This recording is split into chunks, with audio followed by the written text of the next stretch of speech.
class 4 চতুৰ্থ শ্ৰেণীৰ পৰিৱেশৰ চতুৰ্থ মান নিৰূপণ 2024-25 বৰ্ষৰ ইয়াৰ আগতে মই প্ৰথম শ্ৰেণীৰ দ্বিতীয় শ্ৰেণীৰ তৃতীয় শ্ৰেণীৰ আৰু লগতে পঞ্চম শ্ৰেণীৰ কুৱেশ্যন পেপাৰসমূহ দি থৈছোঁ যদি তোমালোকে চোৱা নাই প্লেলিষ্টত গৈ চেক কৰি চাই ল'ব পাৰিবা মোৰ ভিডিঅ'সমূহত এতিয়া মই 4ৰ পৰিৱেশৰ কুৱেশ্যন পেপাৰখন আহিছোঁ ইয়াত মোৰ নম্বৰ 50 আৰু সময় 2 ঘণ্টা 1 নম্বৰ হৈছে 8টা কুৱেশ্যন দিয়া আছে সমুদ্ৰ লিখা শিশুৰ অধিকাৰৰ বাবে থকা এখন আইনৰ নাম লিখা খ শিৱসাগৰত থকা ৰজাদিনীয়া পুখুৰী এটাৰ নাম লিখা গ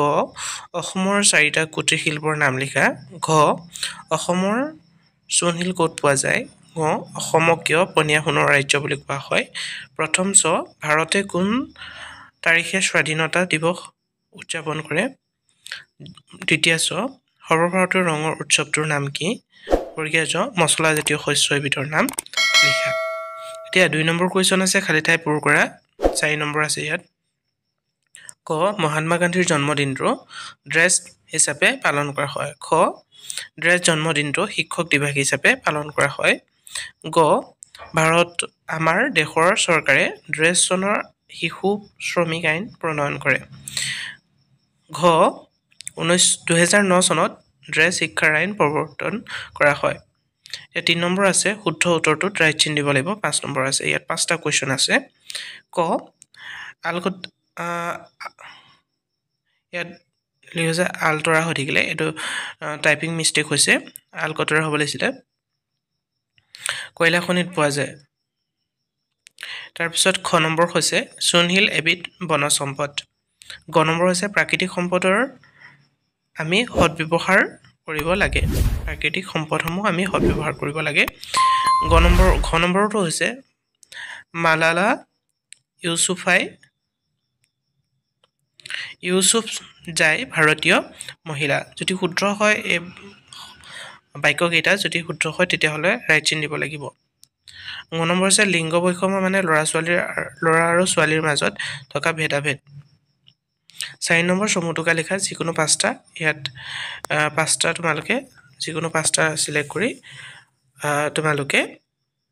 চমুটোকা লিখিব লাগিব ইয়াত তোমালোকৰ 5টা নহয় এইটো তোমালোকে 4টা কৰিব লাগিব কিন্তু মই ইয়াত 5টা দি পালোঁ 4টাৰহে মাৰ্ক নম্বৰ দি থোৱা আছে লিংগ বৈষম্য শিশু শ্ৰমিক শিশুৰ অধিকাৰ ক্ষেত্ৰ ভ্ৰমণ প্ৰাতঃসভা বিদ্যালয় পৰিবহণ